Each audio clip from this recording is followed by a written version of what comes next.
like chocolate. How did you get into this chocolate festival business? Well, I'm originally from Mexico, and I do remember from very little my grandmother making us hot chocolate for drink. And in Mexico, we make it with milk, and then you had churros. There are these lovely pastries Yeah, I know that churros. you dunk in the chocolate in seven. I mean, how can you love chocolate from right there? And of course, is in Mexico is where the whole chocolate initiated from the Olmecs, the Mayas, and the Aztecs. They started using for their ceremonies. So I think it's actually in my blood. So if we were to prick you right now, we would see chocolate coming out. I know, yeah, definitely. I mean, I don't need a lot, but I do like a nice little piece. My full name is Maria Magdalena Terrazas Ramos Fielden. I mean, it's hard enough when I tell people Magdalena because they go, oh, how would you spell that? But Terrazas is like out of this way, So mainly I just say Magdalena Fielden. It's a little bit easier. And Fielden is my husband. Okay. So tell me, when did you land in Grenada and why? Oh my goodness, it's a very long story, but mainly, I grew up in Mexico City, and then I hated that city at the time. I mean, I love it now, but at the time it was like I couldn't see my way out of there. It was too many people to, and I just didn't see a future for me. So I moved north to Mexico, to Baja California, where I met my husband. And then my husband was sent to the Caribbean. And the first island, the Caribbean that I went, was actually the British Virgin Islands. And then from there, we started working with a yacht charter company. They had hotels, and we were really living quite a lot of the Caribbean islands and a little bit in the South Pacific. And then we had 2 kids, and we decided, where do we want to raise these 2 kids? And we really look at everywhere we've been, and we always loved Grenada, and we thought, that'd be a good place for our children to live. So we were looking for a business, and we had the fortune to come across True Blue Bay Resort. And we could afford buying it. It's incredible because he was bankrupt, and the bank was desperate to get rid of it. So all the luck was in our side. And we moved here 23 years ago now.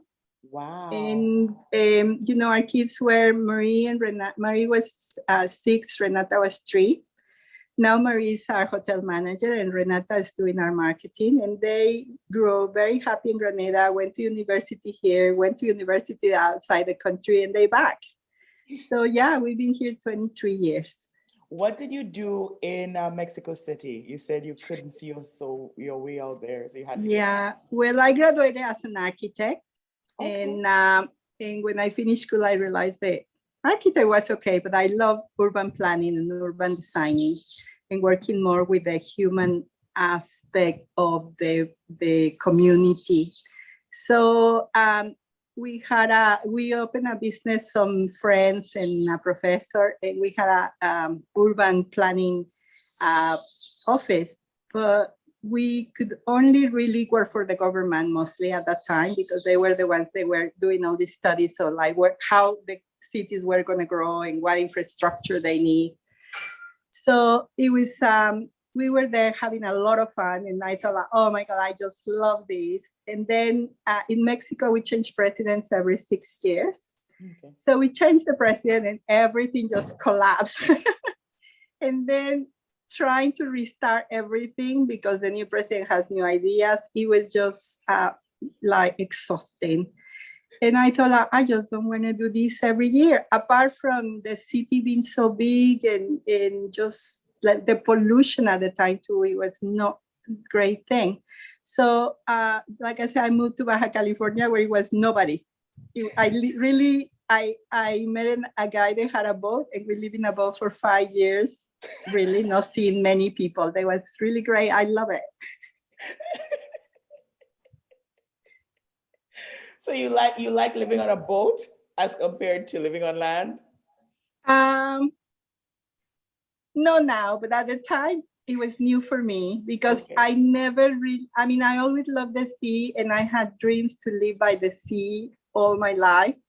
And that was a wonderful opportunity. And the first day I put a mask and a snorkel and saw the life under sea, just I thought, like, oh, I should be a mermaid. And no, but it was just, I mean, Baja California is one of the most incredible places in the world. Like I say, it's hardly anybody there. And it's just islands with no people. And the sea life was just unbelievable at the time. So for me, it was just like an incredible adventure that I totally keep in my heart forever and ever. Wow. So how old were you then? I was, when I lived in Mexico, I think I was 24. You were young. And yeah, and I lived in Baja for on and off for 5 years. We did a couple trips to California. I was in California for a little bit too. But then I came back to Baja, and it's when I met my husband, Russ. He came to open a yacht company where I was living in a place called Puerto Escondido, where it was only boats. There was no houses, no nothing. The closest town was half an hour away. The closest place that we can go shopping, like decent shopping, it was 5 hours drive. What? And mainly, that's how my husband and I fell in love, driving to go shopping for the company. 5 hours one way and 5 hours the other. But it's an incredible place, and I recommend for people to go and visit because it really is beautiful. Okay. So then you said that when you were thinking about moving to the Caribbean, you thought of Grenada. When were you in Grenada before? I came to Grenada maybe, I don't know the year, when I was about 30 years old. I came with the owners of the company that we were working for. It was the Moorings, and they were buying Secret Harbor. Mm-hmm. You know, the hotel in Tuvila Marina. So I came with them to do like the negotiations to buy Secret Harbor. And I remember I needed a visa to come to Grenada with my Mexican passport, and they didn't want to let me in. And the owner of the Moorings, Charlie Carey, said, okay, well, if she doesn't go in, none of us come in, and we're not buying Secret Harbor. So they let us in. And now you're the lady of chocolate in Grenada. Oh my gosh. You're the chocolate lady in Grenada. Well, I like to say I may be the chocolate ambassador of Grenada. Okay, you said this year is challenging for you with the chocolate festival. How was it for you starting this from the ground up? It was quite challenging too. But mainly one day we, every year at True Blue around Christmas, we're trying to find local activities for our guests to do. We do like the 12 days of Christmas. Nice. And one year, just thinking, what else can we do? I thought, how about a chocolate company and the Grenada Chocolate Company? Because I went to visit and I thought it was quite amazing, but I didn't know the whole story. So I invited Maud Green to come and do a talk to our guests. And he said, yes, of course I'm coming. But I don't know if you ever met Maud or remember Maud. Maud had his own schedules and his own ideas about everything. So we set up everything. I got chocolate and everything set up for the guests, and Maud didn't show up. And we were, and I didn't know much about chocolate. So I started just trying to remember what I learned when I went to the chocolate factory and kind of just talking around there with our guests. And our guests were happy. They were eating all the chocolate and no problem. And then when we were just about to clear up, Maud showed up. And I go like, okay. And said, I have a presentation. So I asked the people, would you like to stay for the presentation? And a few of them said yes. So it's when I learned the story of what he's done. Mainly he was the first person really in the world that thought that we should have a chocolate factory where the cocoa grows. And he also, I think that this was in I can't remember, maybe in 2001, 2002. And he already had all these visions of being sustainable, to be eco-friendly, to try to move things carbon free. And I mean, I really was with my mouth open after I learned all these things. And I go like, my God, Ma, that's an incredible story. I said, you had to tell people about it. And he said, well, nobody has asked me. And especially from the hotel sector, nobody has asked me about anything. Okay. So do you want to go check on the dogs? Yeah. Okay. All right. Okay. So you were telling me about the story with Maud Green saying that no one from the hotel industry also reached out to him. Yeah, so he told me, say, nobody from the tourism industry has asked me to. And I go like, well, I think it's an amazing story and we really should do something about it. So he said, yes, but I'm very busy at the moment because he was mainly making chocolate to fill up this boat that is called the Tres Hombres that takes carbon-free cargo around the world. They just go by sail. It's a Dutch boat. And it comes to Grenada every year. So I recommend when anybody see it in the bay, try to get on board. It's incredible. How often? So, every year, what time of year does it come? Well, I didn't see them last year, but I don't know. I think they come around April or something like that, before the hurricane season. Oh, okay. And I haven't seen them this year either. So okay, COVID has them still. Yeah, but you can see it looks like a pirate ship, and it goes in St. George's, and it's just beautiful and amazing. So he told me I'm gonna fill up the boat with chocolate, and when I come back we can talk about it, because he also was sailing with them to Europe. So I mentioned it I was in England with the tourism authority for one tourist event, and I mentioned it to them, and they go like, oh, that's a wonderful idea, let's do something. I go like, yeah, but let's wait for month. So I don't know, like long time passed, and one day I was by the sugar mill roundabout and I saw Maud standing out there, and I go like, oh, Maud, you back? I say, what's happening? Are we going to do something? And he goes, yes, I see you. I thought, okay, bye. And I think it was like a few days after that when he died. Ooh. And it was just so sad and tragic. And one of the incredible things too is that somebody actually did a documentary about him. I think it's called Nothing Like Chocolate, and he won an award. And already have planned to show the documentary in Grenville at the cinema. So we were all invited already to go there, and he died like a week before this happened. So when we went to see the movie, oh my God, it was so emotional. It was just so sad. And I decided I definitely had to do something to keep this in the memory and people and all he's done, really. So I started to think, what should I do? I started to do a little bit more research, went to a couple festivals to see what was going on.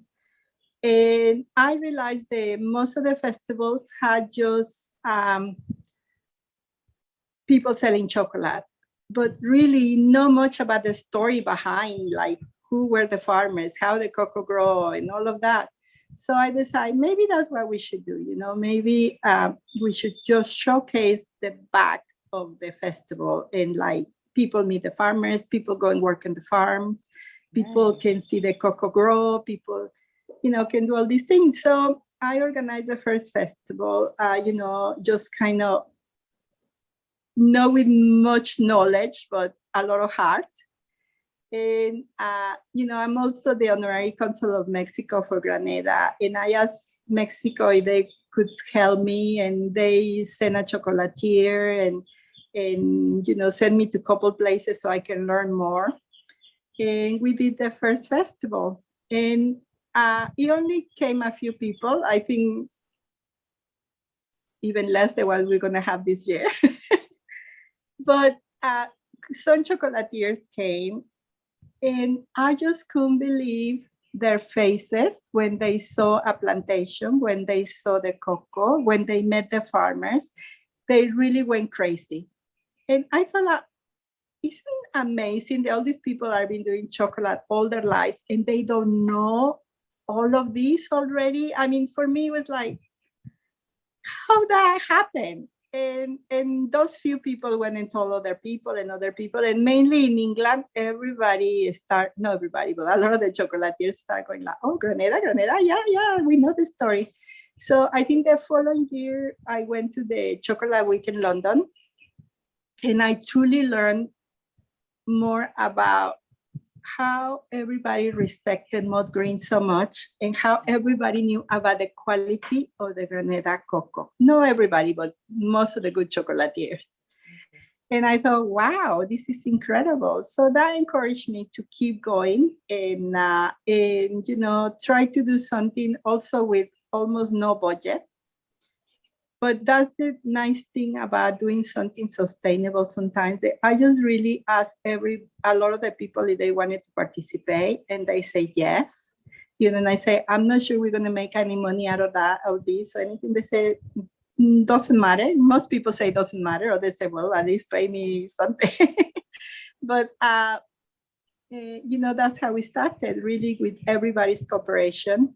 And little by little, a wonderful example is Crayfish Bay, that the first year we went to the farm, they only shows the farm around and what they do. The next year, they had some products, I think they had the Cocoa Husk tea and the cocoa balls. The next year, they made a chocolate bar, and most of the machines were made by Kim, the owner. That's why he knows how to make, he said, chocolate in a shoestring. And then the following year, we be a farmer for a day there. The people absolutely love. And every year they've been doing something different. Now they have a proper little factory, and they're producing a lot of chocolate. And I know in the middle of COVID, they did send a shipment to Europe because people were desperate to get some good chocolate over there. Okay, so we're talking about chocolate, but we wanted to talk about you. Yeah, sure. It's okay. Like you and chocolate are one. Yeah, at the moment, yes. So tell me, what did your parents do in Mexico? Well, I come from a very humble family. My dad is always been, he always been selling something, he had a little toy shop, and then he was selling in the markets in Mexico, and he still do it. He loves it. And my mom, she tried to be a housewife, but no, she was always also doing some project here and there. She was very talented and did like sewing. She had a chicken store. She had a craft store. She had a tuck shop in a school. So she always was doing something fun. You a business, like subsistence. Yeah, in a small quantity, but yeah, business. And I'm the oldest of 7 brothers and sisters. So you're the oldest of 7 a lot of weight on me. Yes. Yes. What were your dreams as a child? My dreams as a child, my main dream was to live by the sea, really. Especially in the summer, it was so hot. I just wish I can get out of my house and jump in the sea. So that was really my biggest dream. And I think because of my mom and also my grandfather from my dad's side, he was a painter, and he was like a little bit of a muralist with, at the time of Frida Kahlo and Diego Rivera, he was like moving in the same circles. He never became famous, but that talent was there. And I always want to be a painter, and I am a terrible painter, but I love it. So I wanted to be some kind of art person, do sculpturing or pottery or something like that. Okay. Oh, and sell magazines in the corner stand too, so I can look at them. Oh yeah, that's a good idea. But now you go online, so. Yeah, but in the old days, you had to get the magazines. What was your what project that you did as an architect or as a urban planner that you remember the most, with good memories and bad ones as well? Well, one thing I enjoyed the most, it was doing a plan between two small towns. They were growing very, very big. I think it was in the state of Colima in Mexico. And mainly we had to design how these two towns were gonna get together, we call it conurbación in Mexico, and what infrastructure they were gonna have, and how the roads were gonna work and everything. And it was so much fun just to look at it and think, oh, here's a school, here's this, here's that. So the kids are gonna need like a sports centers here, and then the road has to go that way. And we don't want to cut too many trees. We didn't want to do this. We didn't want to do that. So that was really fascinating. And also you had to do all the calculations of how how much population was going to increase, and the kids, the women centers for culture events, what other things you were going to need there, a market, gas stations, all of that. So it was a lot of fun. But also I remember very well try to design a marina for Cancun. I had no clue about boats or anything. And now that I think back, I go like, oh my God, I hope they never built it, because it was probably a disaster. But it was my first touch of, the sea and boats and something like that. How do you still use that training today? Well, sometimes I was thinking I really haven't used a lot of it, but I think one thing about going to having a good education, going to university, what it teaches me is to be organized, kind of, but also to plan things. And I think the planning is what it has helped me the most in life. And because I was able to have a little vision to plan events before we got to Grenada, and from my parents also a lot about the selling part of things, marketing, because my job when we were working at the sailing company was to mainly organize all the retail, like from the boutiques to the catering for the boats.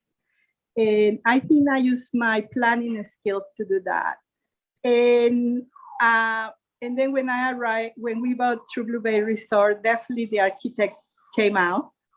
And I don't know if you've been to the hotel, but it's, the colors, the designs, the gardens, all of that. I've really been loving to do that, especially the colors. Because when I was at school, I remember not doing very well because my colors were always too bright. And, it was like, no, you have to tone down things. Now nobody tells me that, so I exactly. You do your thing.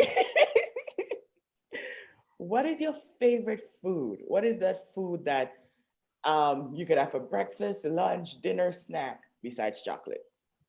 Oh my goodness! Like I said, I don't eat that many chocolate, really and truly. I love Mexican food. It's such an amazing variety of things. I love tortillas, but proper corn tortillas, just handmade. Oh my God, you cannot substitute that for anything.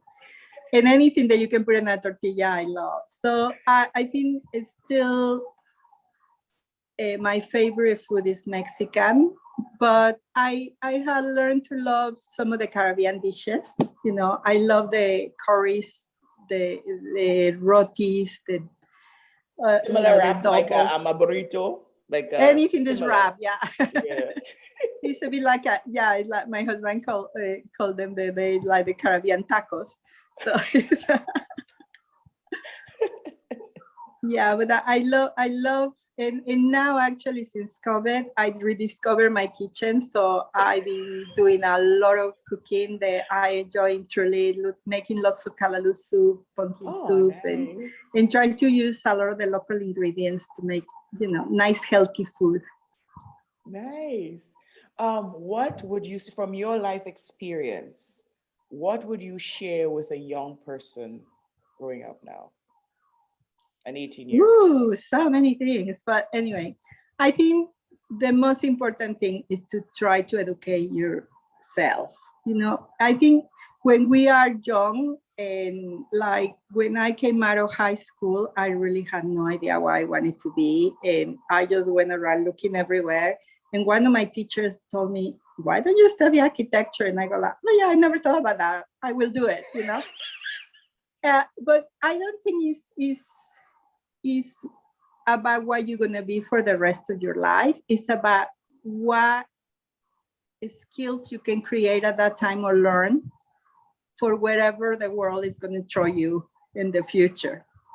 So education for me is the most important thing, and also emotional education, because that is something that has been, it's just kind of new, to learn to how to control sometimes our tempers or our feelings. And that is something that I wish I learned when I was younger, because I will be a lot more mature now. No, but I think it's something that will definitely help you in life, to learn to how to control your emotions, how to, to come out of sadness, to come out of things that are hurting you. And one thing I had learned in my older age too is that for me, yoga has helped a lot to do that.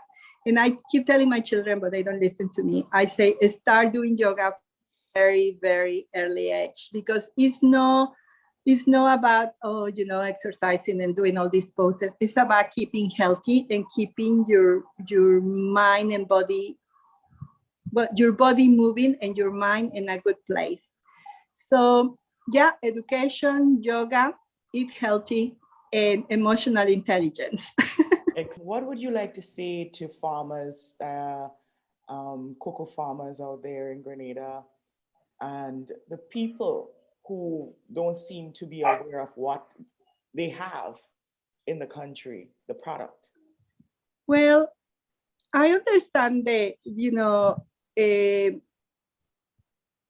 planting cocoa is not easy. It's a very hard labor work. But we do really, no question, have one of the best cocoa in the world. So we just really need to be more careful with our, the plantations and the way we processing the cocoa. Try to keep it organic. I think try to keep it organic will give us huge advantage over many countries. And try to teach our children the agriculture is our future. Without agriculture, we have no food in the future. And so sadly, here in Grenada and many countries, the average age of a farmer is 65 years old, and we really need to encourage the new generations to keep working with agriculture. I think in Grenada, we have a wonderful opportunity apart from the rest of the world, because we already growing things naturally, like I say, organically here. So it's not going to take huge steps to correct some mistakes we're doing in the farms, to stop using pesticides and to stop building an agriculture land. So we can really, not just cocoa. I mean, we have so many other beautiful vegetables, and especially now after COVID, I think many people have re-encountered their gardens and see that we can actually grow things in our backyards. I'm here in my house. I have down in the garden, I have a bunch of herbs and plantains and soursop. So, we can all do it so easy in a way. We have to keep that culture, and we have to teach the children that culture, because many children don't even know where food comes from. And a lot of our vegetables, fruits, grains come from agriculture. And even some of the animals, they had to have agricultural land to grow. So I think we have a step in this industry, but we really need to push it. And I think we can do it if we all put our heads together to it. And there you have it, directly from Grenada's chocolate ambassador, Magdalena Fielden. I hope you enjoyed her sharing. Thank you for viewing Serrana Mitchell Worlds. Please like, comment, and share. I am Serrana Mitchell. Have a good one.